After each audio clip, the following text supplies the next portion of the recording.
Sabda TV. Assalamualaikum warahmatullahi wabarakatuh.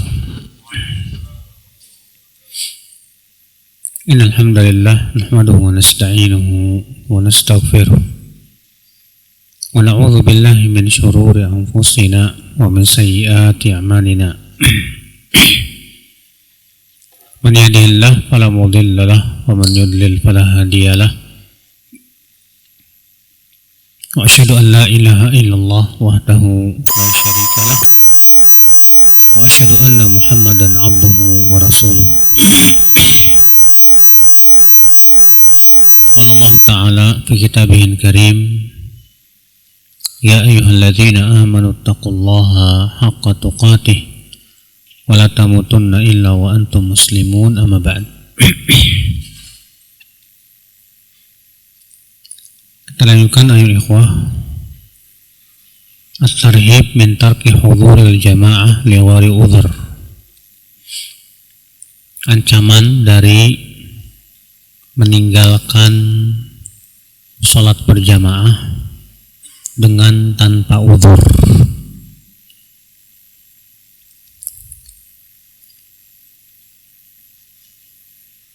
Wa an Ibnu Abbas radhiyallahu anhuma anna an-nabiy sallallahu alaihi wasallam qala man sami'a an-nidaa falam yujib fala salata lahu illa min udhrin. Rawahu Al-Qasim bin Asbaq fi kitabih wa Ibnu Majah wa Ibnu Hibban fi sahihihi wal Hakim wa qala sahihun ala syartihima. Dari Ibnu Abbas, semoga Allah meridainya, bahwa Nabi SAW bersabda, siapa yang mendengar adzan namun ia tidak mendatanginya, maka tidak ada salat untuknya kecuali apabila ada uzur. Di sini Nabi SAW, saudaraku seiman, menyebutkan tentang orang yang mendengar adzan namun ia tidak datang ke masjid, Pak. Apa kata Nabi SAW? Maka tidak ada salat untuknya. Apa makna tidak ada salat untuknya? Sebagian mengatakan artinya tidak sah sholatnya, namun ini pendapat yang tidak benar. Karena orang yang sholat sendirian di rumahnya, iya, sah sholatnya. Namun atas pendapat yang mengatakan bahwa sholat berjamaah itu wajib, maka dia berdosa. Maka dia apa? Berdosa. Dan atas pendapat yang mengatakan bahwa sholat berjamaah itu sunnah muakkadah, maka dia tercela walaupun tidak berdosa. Maka makna fala salata lahu, tidak ada sholat untuknya, artinya dia fala salata lahu ay yatamah, artinya tidak sempurna sholatnya. Artinya tidak apa? Tidak sempurna sholatnya kecuali kalau dia tidak punya uzur. Kecuali kalau dia punya uzur. Iya. Di sini ya akhi, dijadikan dalil oleh mazhab Hambali bahwasanya sholat berjamaah bagi laki-laki itu hukumnya wajib. Kenapa? Karena Nabi SAW mengatakan dalam hadis ini, maka tidak ada salat untuknya, tidak sempurna salatnya.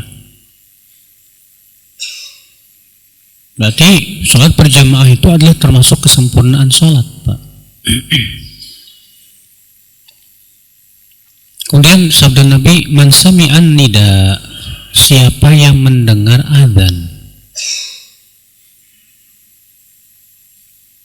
Apa batasan dikatakan mendengar adzan, Pak? Karena di zaman Nabi SAW kan nggak ada speaker. Di zaman Nabi SAW nggak ada mikrofon. Iya. Kalau zaman sekarang ketika beradzan dengan speaker mungkin 1 kilo pun kedengaran, 2 kilo kedengaran. Kalau zaman Nabi SAW, ya, maka adzan itu tanpa mikrofon. Kalau suaranya keras begitu, iya, paling banter 500 meter, ya kedengaran atau lebih lah. Kalau zaman dulu kan di Saudi kan ya padang pasir begitu, Pak. Maka dari itu sebagian ulama mengatakan bahwa batasannya adalah yaitu tanpa mikrofon dengan suara orang yang paling keras.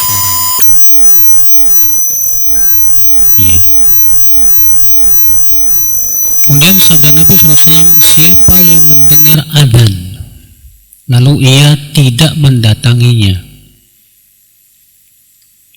bagaimana kalau ternyata dia tidak mendengar adzan? Tidak mendengar apa? Adzan. Apakah dia tidak wajib untuk mendatanginya?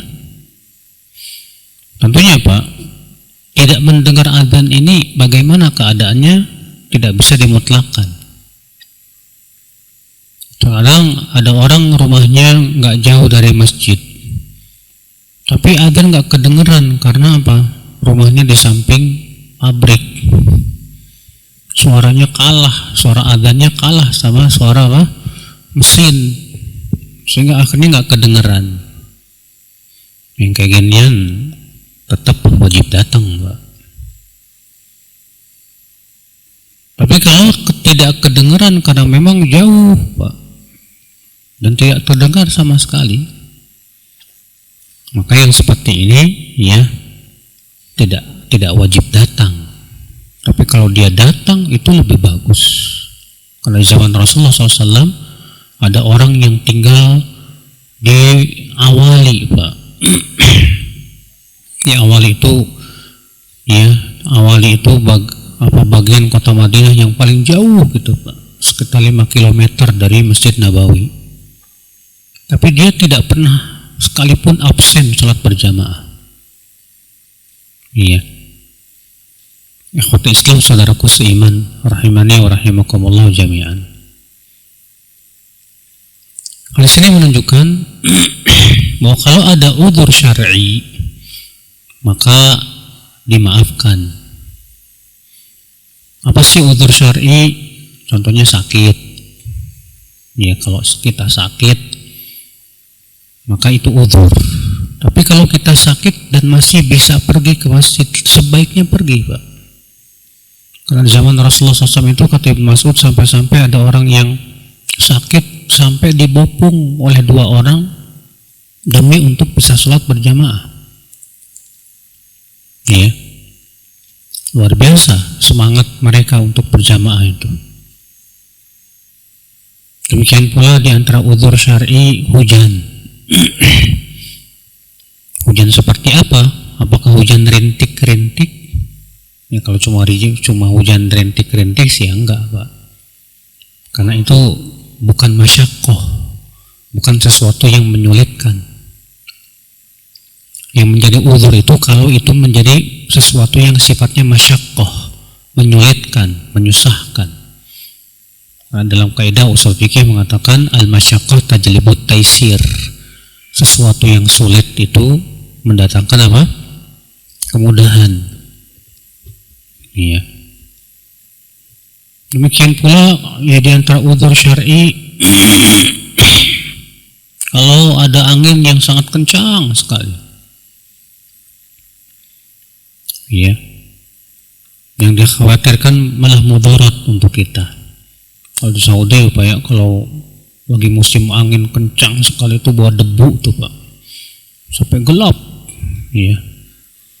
Ini sangat berbahaya. Iya. Maka yang seperti ini termasuk udzur syar'i. Nah, ini akal Islam, ya. Kalau ada udzur syar'i kemudian dia tidak pergi ke masjid, maka dimaafkan. Yang masalah adalah orang yang tidak pergi ke masjid padahal mendengar adzan dan tidak ada uzur, hanya karena malas saja, Pak. Makanya yang dikhawatirkan orang seperti ini ada di hatinya penyakit kemunafikan. Karena sebagaimana sudah kita sebutkan ya, orang munafik itu kalau berdiri untuk sholat malas. Allah berfirman, wa idza qamu ila shalah qamu kusala. Apabila mereka berdiri menuju sholat, mereka berdiri dengan malas. Ya, mereka berdiri dengan apa? Dengan malas. Makanya kata Ibnu Abbas, yukrah ya an yakuma rajul ila shalah wa huwa kaslan.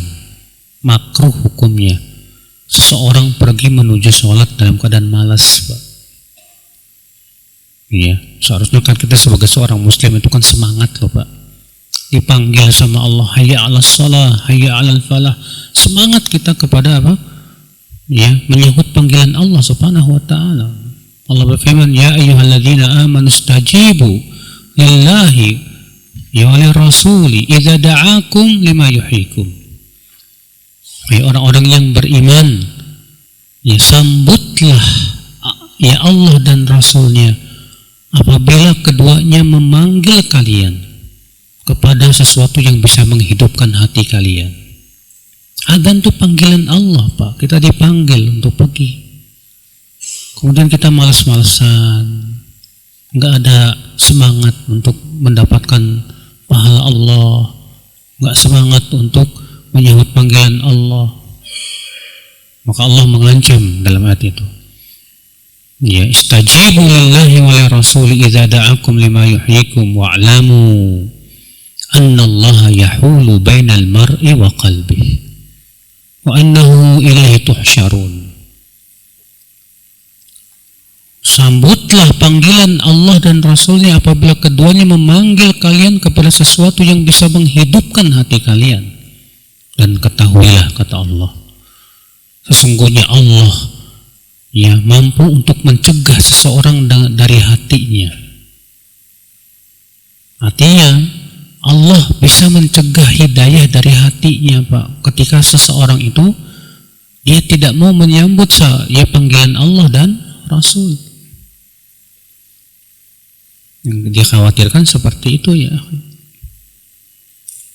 Maka dari itu ya, ya semangat kita untuk mendatangi ya masjid-masjid Allah.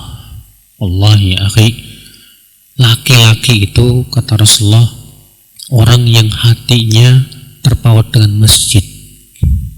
Kata Rasulullah, wa rajulun qalbuhu mu'allaqun bil masajid. Rajul itu artinya apa? Laki-laki. Jadi laki-laki yang benar-benar laki-laki gentle itu kayak gimana, Pak? Itu yang hatinya terpaut dengan apa? Dengan masjid. Iya. Adapun laki-laki yang sholatnya maunya di rumah, lah ini mah menyerupai awewe, Pak. Iya. Kalau perempuan iya lebih baik sholat di mana? Di rumah. Nah, ini laki-laki sholat di rumah, ya kayak awewe, kayak cewek, gimana? Nah, kalau Islam saudaraku seiman. Hadis berikutnya 427. Wa an Abi Darda radhiyallahu anhu qala sami'tu Rasulullah sallallahu alaihi wasallam yaqul ma min salasatin fi qaryatin wala badwin la tuqamu fihimus shalah illa qad istahwadha alaihim syaitan fa alaikum bil jamaah fa innama yakunu dhi'bu minal ghanamil qasiyah. Tidak ada 3 orang di sebuah pedesaan namun tidak ditegakkan padanya sholat berjamaah kecuali setan akan menguasai mereka. Maka hendaklah kalian berjamaah, karena serigala itu biasanya akan menyantap ya kambing yang sendirian. Dikeluarkan Imam Ahmad, Abu Daud, Nasai, Ibnu Khuzaimah, Ibnu Hibban dalam sahihnya dan Al-Hakim. Di sini Nabi SAW mengatakan tidaklah ada 3 orang di sebuah pedesaan, karena memang di Saudi itu Pak, yang namanya desa itu ya biasanya sih minimal penduduknya tiga keluarga gitu. Ya. Itu namanya Badui, desa Badawi, pedesaan gitu. Nggak kayak kalau desa di Indonesia kan penduduknya bisa 1000 keluarga gitu ya. Kalau di Saudi enggak, kalau di Arab itu yang namanya pedesaan tuh paling 3, 5, paling banyak 10. Itu namanya pedesaan. Tapi kalau sudah ada pemukiman di situ sampai ya 1000 kakak, itu disebutnya kota Pak di sana itu. Iya. Ikhwata Islam, saudaraku seiman. Kata Rasulullah SAW, tidak ada 3 orang di sebuah desa yang tidak ditegakkan pada mereka sholat berjamaah kecuali akan dikuasai oleh apa? Syaitan. Wah ini Pak. Kalau antum tinggal di klaster, tapi di klaster gak kedengaran adzan, gak ada yang adzan, gak ada sholat berjamaah, berarti itu klaster dikuasai setan tuh Pak. Iya, terus gimana dong Ustaz? Ya harus gimana caranya klaster antum gak jadi klaster setan? Iya, bikinlah musola kecil di situ, kemudian ditegakkan padanya adzan, ditegakkan padanya salat berjamaah. Dengan cara seperti itu klaster ini tidak dikuasai oleh syaitan. Bayangkan kalau klaster kita dikuasai oleh syaitan, gimana coba? Banyak ini Pak masalahnya Pak, terutama di perumahan-perumahan real estate begitu, perumahan-perumahan mewah ya Pak. Ada klaster-klasternya, nggak ada musolanya, nggak kedengaran azan, nggak ditegakkan sholat berjamaah. Wah repot Pak.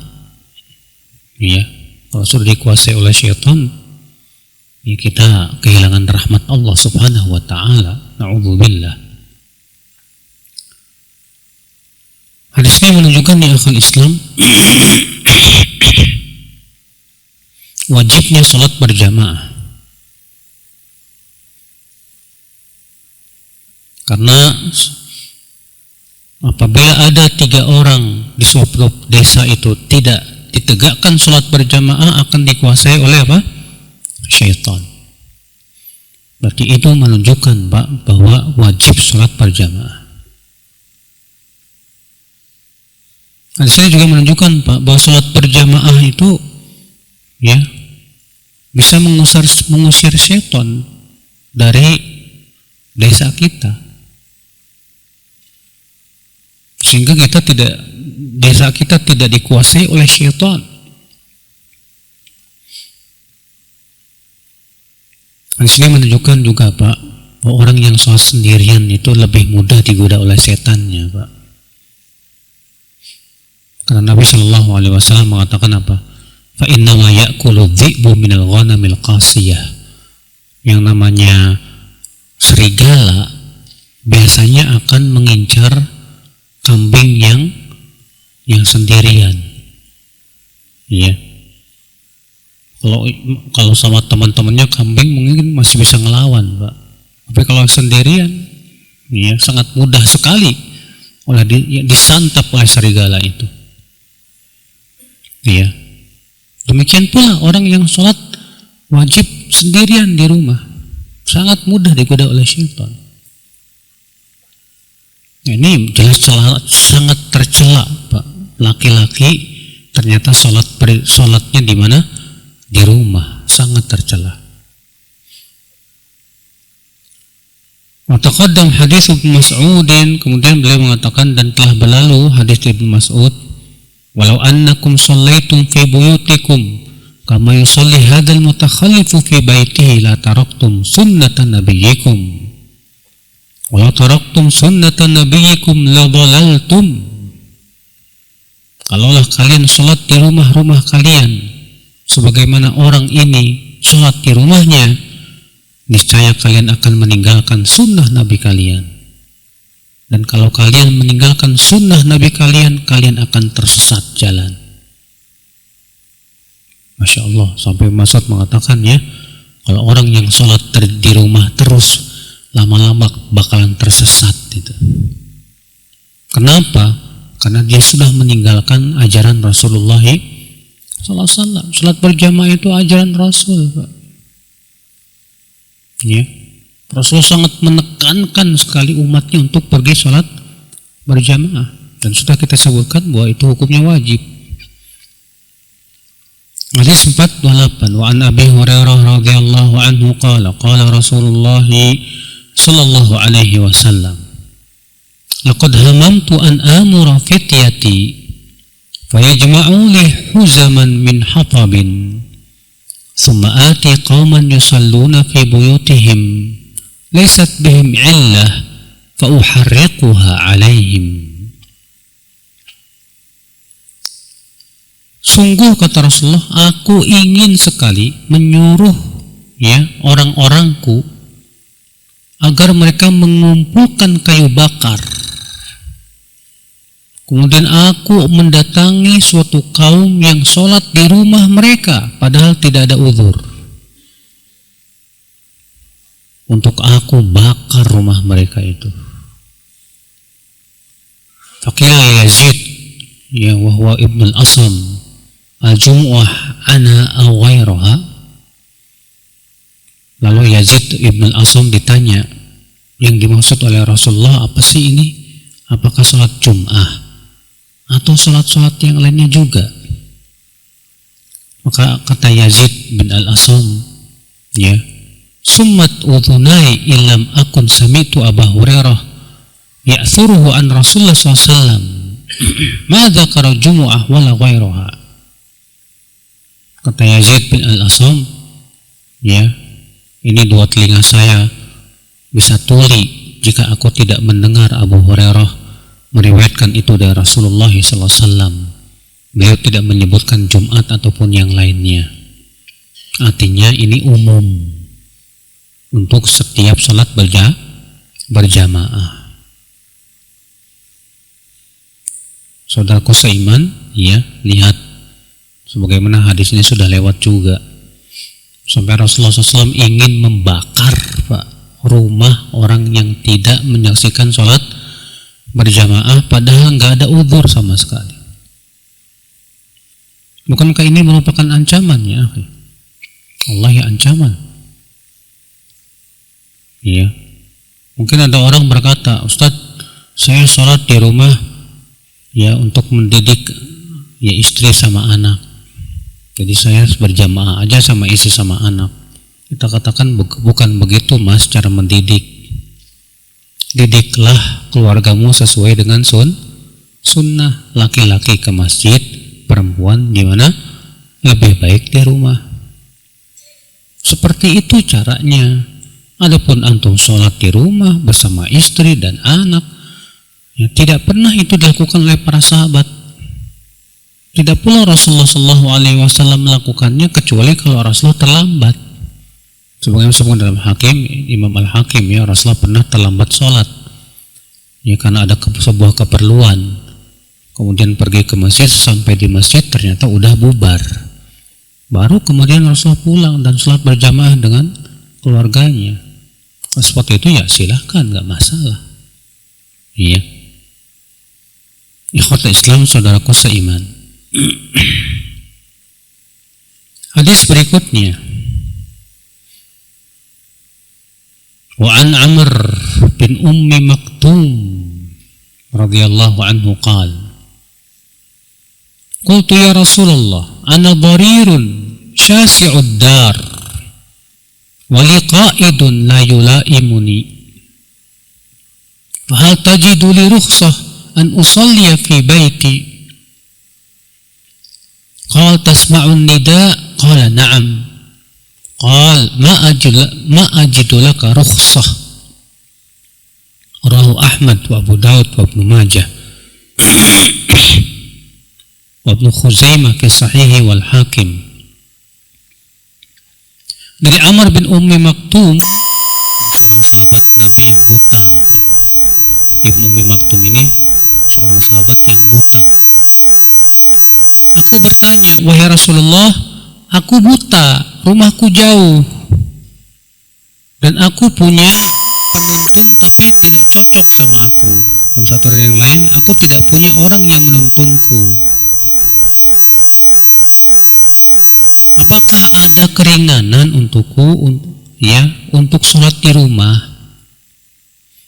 Kata Rasulullah apa? Tasma'un nida, kamu masih mendengar azan tidak? Qala na'am, masih. Qala ma'ajidu laka rukhsah, aku tidak mendapatkan rukhsah, keringanan buat kamu. Masya Allah.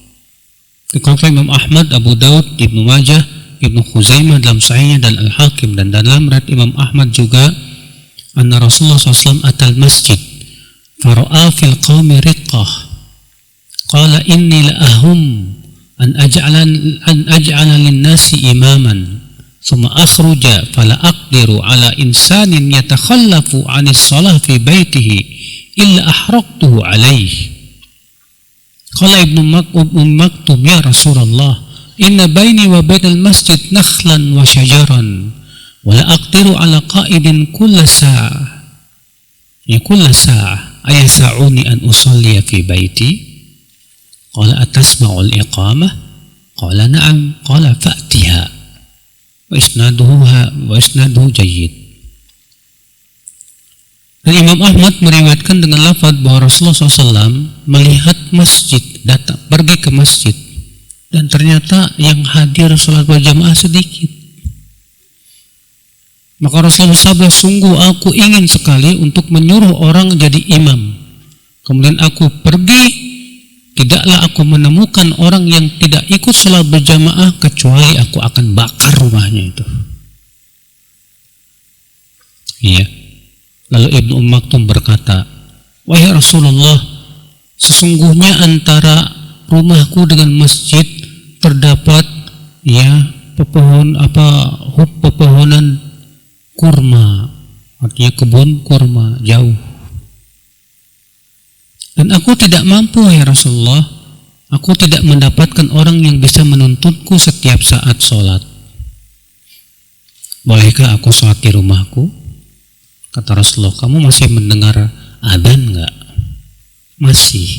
Kata Rasulullah, kamu harus datang. Subhanallah. Bayangkan Pak, ini Ibnu Ummi Maktum loh Pak, buta loh Pak, buta matanya aja, disuruh Rasulullah tetap datang. Dan Ibnu Maktum Masya Allah, walaupun matanya buta tapi hatinya melek, iya, tetap datang Pak, walaupun jauh, walaupun harus melewati kebun, tetap datang, Masya Allah. Sementara di zaman sekarang banyak orangnya matanya melek tapi hatinya buta, Pak. Ya. Di zaman Rasulullah SAW itu, kalau sholat isya, sholat subuh tuh nggak ada penerangan yang namanya jalan, Pak. Gelap gulita, Pak. Di zaman sekarang yang namanya jalan itu apa? Terang, Masya Allah. Penerangan di mana-mana. Cuman masalahnya hatinya gelap. Pada zaman Rasulullah jalannya gelap tapi hatinya terang dengan iman, makanya tetap pergi ke masjid. Zaman sekarang jalannya terang, hatinya gelap, mau pergi ke masjid malas, ya Allah, subhanallah. Makanya akhal Islam, saudaraku seiman, ya, maka kalau orang yang buta saja, Rasulullah mengatakan ma'ajidulaka rukhsah, aku tidak mendapatkan untukmu keringanan. Bagaimana dengan orang yang melek, Pak? Maka dari itu ya akhwal Islam, bersyukurlah kepada Allah yang sudah memberikan kepada kita mata yang masih melek, yang masih bisa melihat. Datang pergi ke masjid, ya, jihadi diri kita, jangan ikuti kemalasan, ya. Wallahi, perginya kita ke masjid itu wallahi pahalanya besar, kebaikan untuk hidup kita di dunia dan akhirat, ya.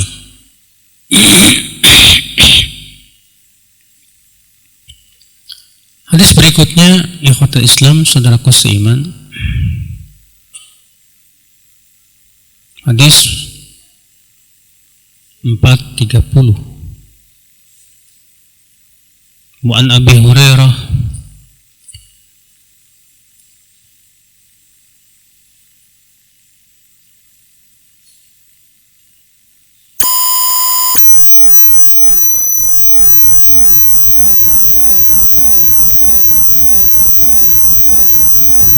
وعن أبي هريرة رضي الله عنه قال أتى النبي صلى الله عليه وسلم رجل أعمى فقال يا رسول الله ليس لي قائد يقودني إلى المسجد فسأل رسول الله صلى الله عليه وسلم أن يرخص له فيصلي في بيته فرخص له فلما ولى دعاه فقال هل تسمع النداء بالصلاة فقال نعم قال فأجب رواه مسلم والنسائي وغيرهما.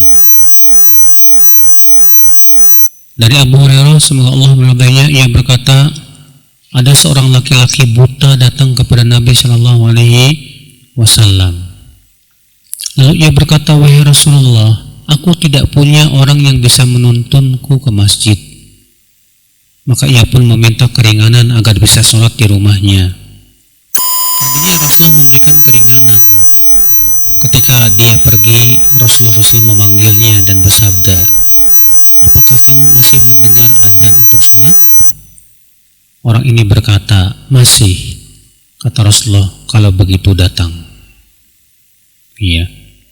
Dikeluarkan Muslim, Nasai dan yang lainnya. Subhanallah. Lihat ya, kembali hadis ini menunjukkan ya akhwal Islam akan wajibnya sholat berjamaah bagi laki-laki. Iya.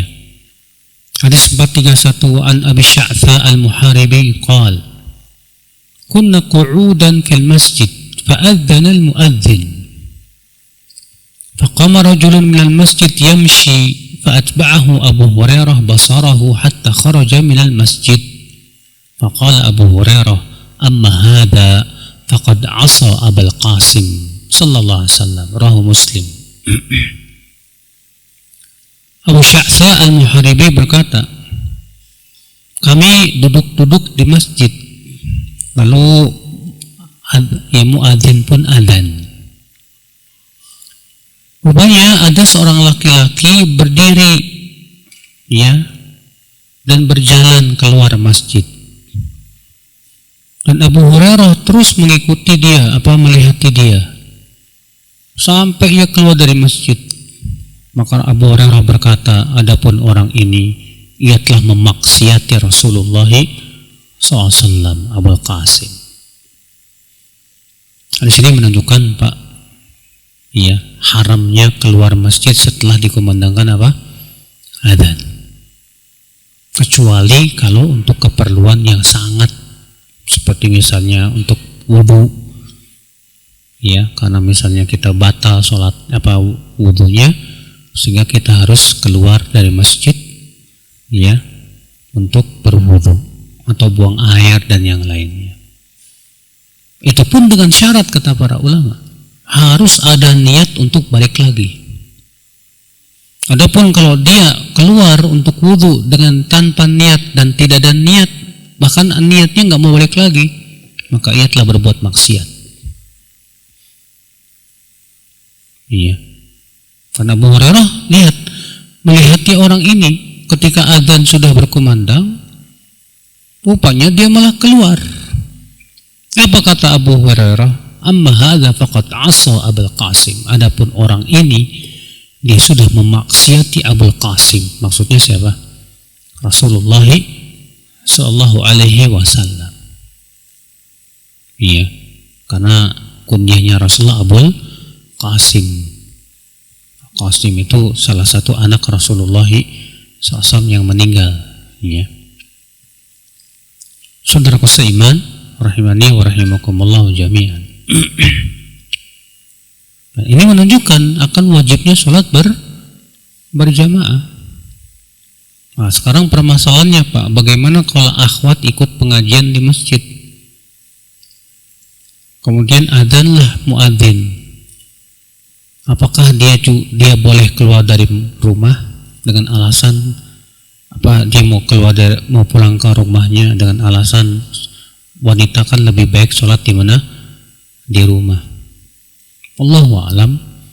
Kalau misalnya dia berada di masjid dan sudah dikumandangkan adzan, maka dia harus sholat di masjid. Iya. Kenapa? Karena dalam hadis ini Abu Hurairah menganggap orang yang pulang setelah dikumandangkan adzan itu dia sudah memaksiati Rasulullah Sallallahu Alaihi Wasallam. Iya, berarti orang ini harus sholat di masjid. Allahu a'lam. Hadis berikutnya, wa anhu yani Ibnu Abbas aidan qala man sami'a hayya 'alal falah falam yujib faqad taraka sunnata Muhammadin Rasulillah sallallahu alaihi wasallam. Rawahu Tabrani fil Awsat bi isnadin hasan. Siapa yang mendengar hayya 'alal falah, maksudnya adzan ya, namun ia tidak datang, maka sungguh ia telah meninggalkan sunnah Muhammad Rasulullah Sallallahu Alaihi Wasallam. Maka dari itu ya akhi, kalau kita mendengar adzan hayya 'alal falah, mari kepada keberuntungan, diajak keberuntungan gak mau, aneh. Iya. Nah ini saudaraku seiman, orang yang gembira dan mencintai Rasulullah SAW, dia akan gembira Pak dengan mengamalkan perintah Rasulullah Sallallahu Alaihi Wasallam. Gembira dia untuk mengamalkan sunnah Rasulullah Sallallahu Alaihi Wasallam. Faedah selanjutnya, hadis berikutnya 433. Wa an Usamah ibn Zaid radhiyallahu anhu qala qala Rasulullah sallallahu alaihi wasallam la yantahiyanna rijalun an tarkil jama'ah aw la uharriqanna buyutahum. Rawahu Ibnu Majah. Dari Usamah bin Zaid, semoga Allah meridainya, ia berkata Rasulullah SAW sabda, hendaklah orang-orang itu berhenti dari meninggalkan sholat berjamaah atau aku bakar rumah mereka itu. Ya, subhanallah, sampai Rasulullah SAW ingin membakar rumah orang yang tidak ikut sholat apa? Berjamaah. Hadis 434, wa an Abi Burdah an Abi radhiyallahu anhu qala qala Rasulullah SAW man sami'an nida'a farighan sahihan falam yujib fala salatalah. Kata Rasulullah SAW, siapa yang mendengar adzan ya farighan sahihan, padahal dia punya waktu luang untuk pergi ke masjid dan sehat badannya, tapi dia tidak mau datang, maka tidak ada sholat untuk dia. Iya. Ini saudaraku seiman ya. Jadi orang yang tidak mau pergi ke masjid padahal dia ada waktu, dia bisa, dia sehat, maka Rasul mengatakan tidak ada sholat buat dia. Iya. Bisa jadi pertama sholatnya nggak diterima, atau sholatnya diterima tapi dia berdosa. Iya.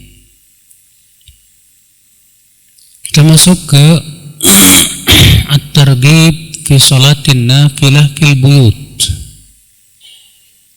Anjuran sholat sunnah di rumah. Nah, kalau sholat sunnah Pak justru dianjurkan di mana? Di rumah Pak. Kalau sholat wajib harus di mana? Di masjid. Tapi kalau untuk sholat sunnah dianjurkannya di rumah. Hadis 435. An Ibnu Umar radhiyallahu anhuma anna Nabiy sallallahu alaihi wasallam qala ij'alu min salatikum fi buyutikum wa la tattakhidhuha qubura. Demikian, subhanakallah bihamdika asyhadu an la ilaha illa anta astaghfiruka wa atubu ilaik. Assalamualaikum warahmatullahi wabarakatuh.